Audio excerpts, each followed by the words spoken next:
So today is Ekadasi.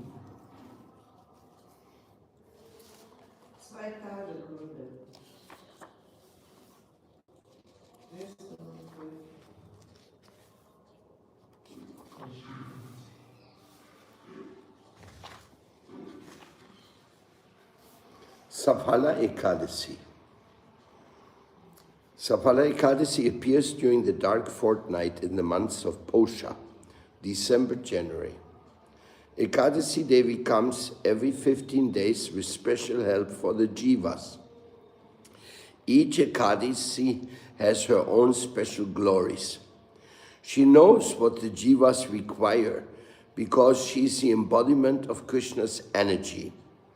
Krishna kindly sends Ekadasi Devi to help all souls according to their needs. If the soul is weak and sick without help, he cannot come to Krishna and become satisfied and happy. The soul is part and parcel of Krishna, a particle of the Supreme Consciousness. How does bad nature attack the jivas, and how can they be freed of this? The conditional living being thinks that whatever they do is correct, and they do disturb others is good. Parashuka Duki and Paraduka Shuki. When someone is suffering, people are very happy. And when somebody is happy, people say, why is he happy? Let us cause him misery. Where are these bad habits collected? Where these are present throughout the universe. All conditioned souls have a perverted nature, whether in Tamaguna, Rajaguna, or Sattvaguna. It is very rare to find spiritual guides who actually desire our true welfare. Most people only come to cheat us and do not give us any chance to associate with pure Vaishnavas. They try to force us to work very hard, but for whom? In the Bhagavad Gita, Krishna says, Karmani ivadikaraste ma phaleshu kadachana ma karma phalahetu bur mate shangos chakarmani. You have the right to carry out your prescribed duties, but you have no claim to the fruits of your action. You should not consider yourself to be the cause of the results of your actions, nor should you desire to neglect your duties. We should perform actions for only one person, Krishna. He is the Supreme Personality. Karmani eva, work and do everything for his pleasure. Once, Mundaka Rishi went to the hellish planets and inquired from the Lord of Death, Yamaraj, I've tried to do bhajan in my life, and I've not wasted a single moment. I chanted my Gayatri mantras, performed japa and vrata, only took dry leaves and water, and would not harm any being.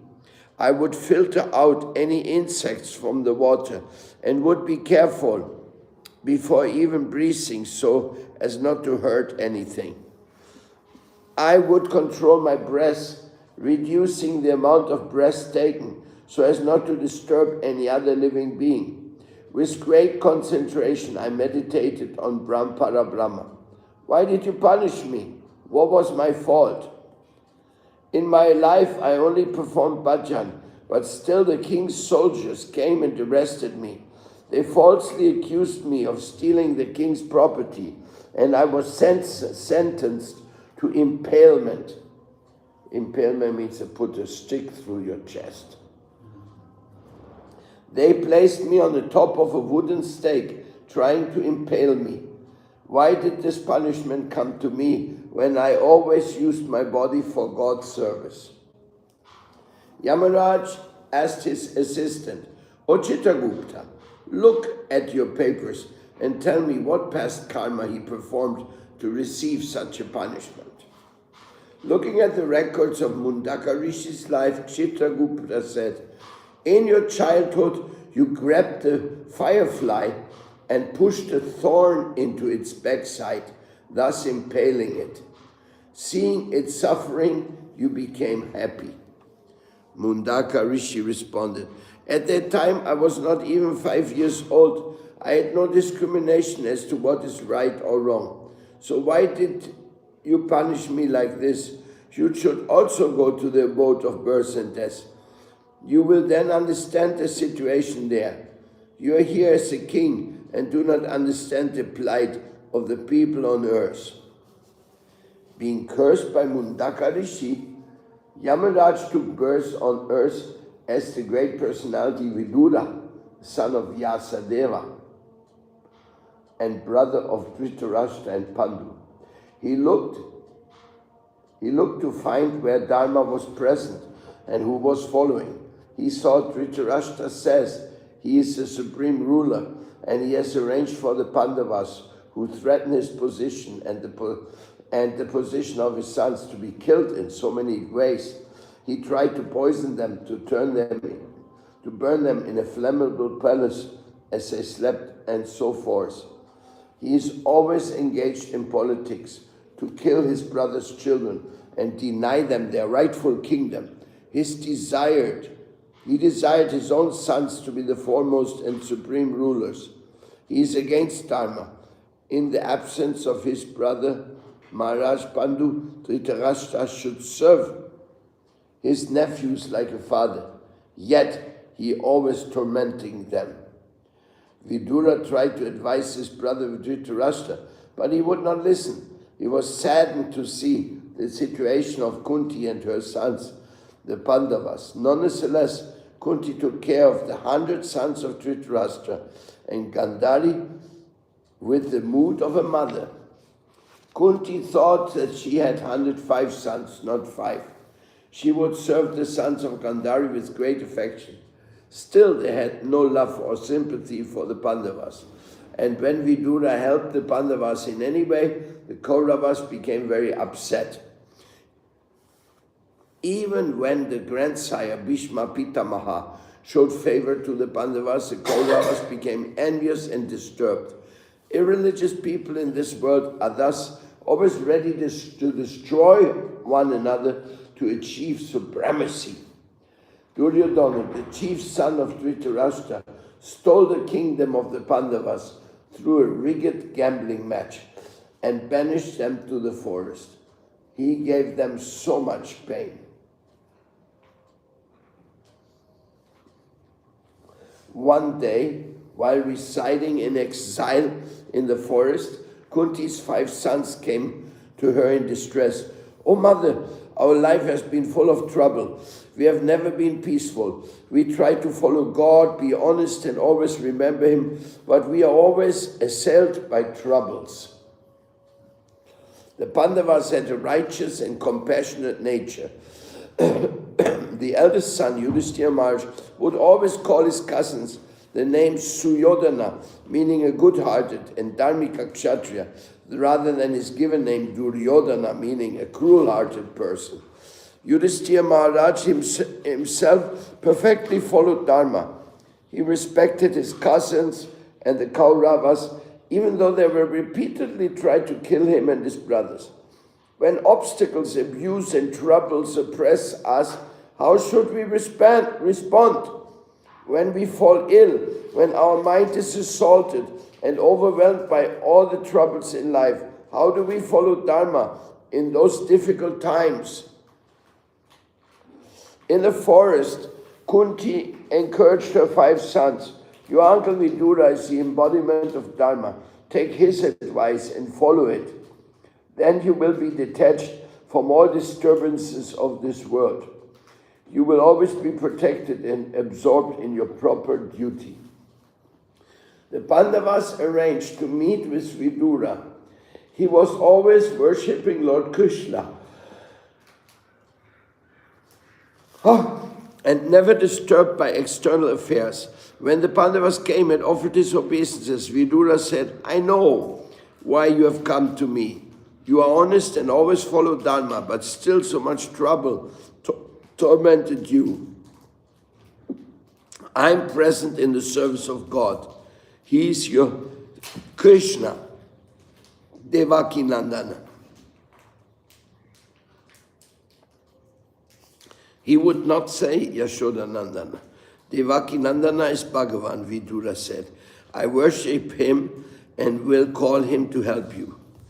Vidura remembered Krishna with love. He gave him a seed and flowers and arranged for his worship. He had faith that if he would call, Krishna would come. And truly, when he called for Krishna, Krishna came. Overjoyed, the Pandavas exclaimed, "Oh, you have come." Vidura and the Pandavas then offered him their heartfelt pranams. Vidura prayed to Krishna, "Oh Lord, this world is very strange. I came to this world having been cursed. When in the effort to fulfill my duty in this world, I go to help others, people say, why are you giving me advice? You are trying to cheat me. They do not accept my advice and they also insult me. They do not, if I try to genuinely assist them or give them something beneficial, they think it's only a bribe and part of a cheating scheme. How can people in this world perform sadhana? In this world of death, people are always made restless by the three kinds of miseries. How can we be detached from all these troubles? Speaking thus, Vidura beseeched the Lord for his merciful instructions. A sincere sadhaka should endeavor. When anyone comes to me with a senior or friend, I do not want to give him any pain or trouble. When a friend comes, even if I have pain, I should try not to show this to him. I should try only to please him and serve him. That is real friendship.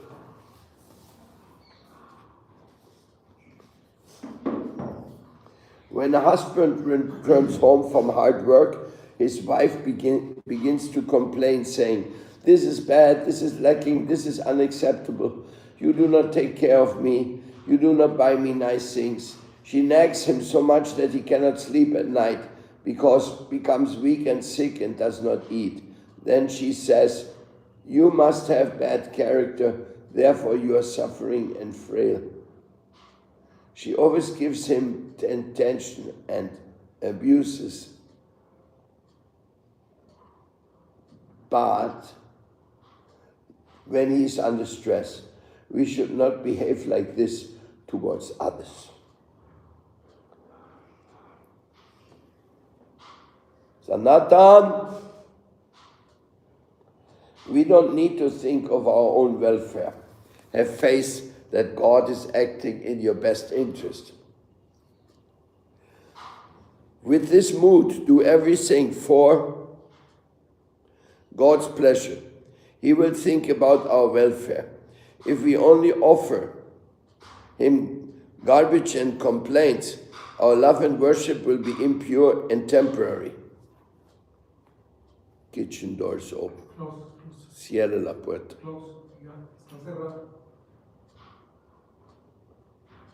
Será?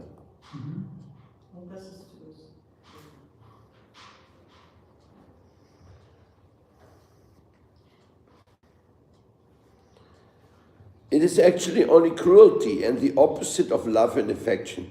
We may call out, "O Gopal, O Radha, O Krishna, O Mahaprabhu," and then day and night we tell them, "I have no house, no spouse, no children, no car, no business. I have problems with my eyes, my teeth, my stomach, my kidney, my heart. We only have problems, problems, problems." This is our offering to Krishna. We offer him this. We offer this to the Lord. We do not offer him sweet things.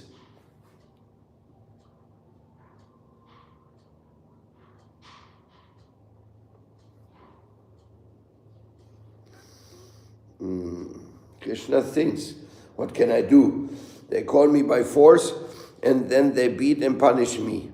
They do not shower me with milk, ghee and honey, but instead bathe me with all their problems. They have so many bad desires and they offer this to me. It is like pouring hot urine on the deity. People have this nature. While chanting Harinam, we should not give pain to the worshipper for deity. Just see how many complaint letters come to Sri Guru, and how many people offer their heartfelt love to him. So-called disciples are always offering complaints. People think that Gurudev is their garbage pot, and they always should throw their rubbish on top of Gurudev. By acting like this, how can we progress? We must learn from the representatives of Krishna, the Vaishnavas. We must remain fixed in our service and not be restless and agitated by our senses. The external problems that comes to us, our own fruitive reactions, we must learn to tolerate without blaming or disturbing God. Draupadi never gave pain to Krishna. When she was in great distress, being disrobed in the assembly of the Kuru elders, she called out to Krishna, "Hey Govinda, Rakho Sharane, Apto Jivane Hare." She later lamented, "Oh, I have caused Krishna pain." Arjuna asked Krishna to be his chariot driver, but later he lamented doing so. He thought, "This is not real friendship. It was like making Krishna my servant." People try to make Guru and Vaishnavas their servants, and they cause harm to other living entities while thinking themselves to be exalted. But we cannot escape the laws of karma. As we cause suffering to others, we must bear the fruits of sufferings ourselves. Human beings are therefore born as animals, as pigs, chicken, goats, cows, and so forth. They are sent to slaughterhouses, where they're eventually killed.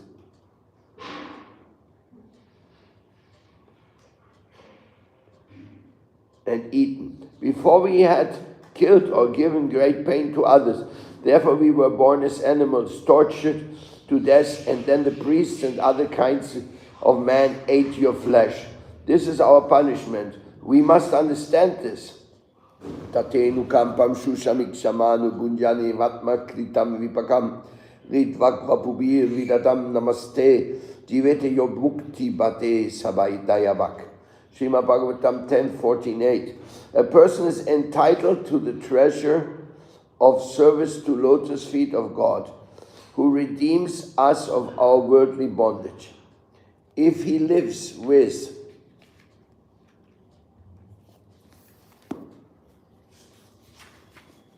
his heart, speech, and body submitted to him, and if through his good vision he truly sees the mercy of God in the sufferings he brought about by him his own deeds, there's no other way of being delivered from the world. Whenever God does it is for our good. We can be redeemed if we behold his mercy in every event and every activity. But if we notice any defeat in his words, but if we notice any defect in his work, or realize any cruelty therein, it is sure to result in our own further difficulty.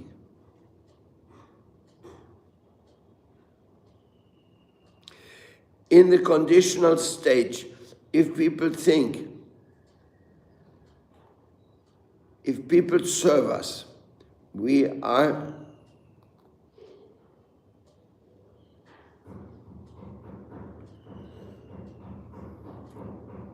in the conditional stage, if people serve us, we see them as our friends. But if they do not help fulfill our desires, we consider them our enemies. Thus our bhajan is now zero. We are only engaged in disturbing others. Srila Bhaktivinoda Thakur was singing, Amara jivana sada papirata nahiko punjera lesha parere udvega diyachi yegato diyachi jivera klesha. Therefore my whole life I've been addicted to sin, never performing any pious activities. I have simply been a source of disturbance and suffering to others. Nija sukha lagi papenahidori do yakina swarta pura para. Parashukaduki sadamitabashi, paraduka shukakoro. For my own pleasure, I never fear to commit any sin.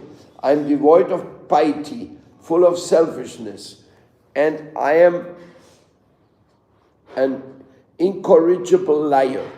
Seeing the happiness of others fills me with sadness, and seeing their misery fills me with joy. Such is my wickedness. When the Pandavas prayed to Krishna, his heart melted, and he wept for them. He saw that his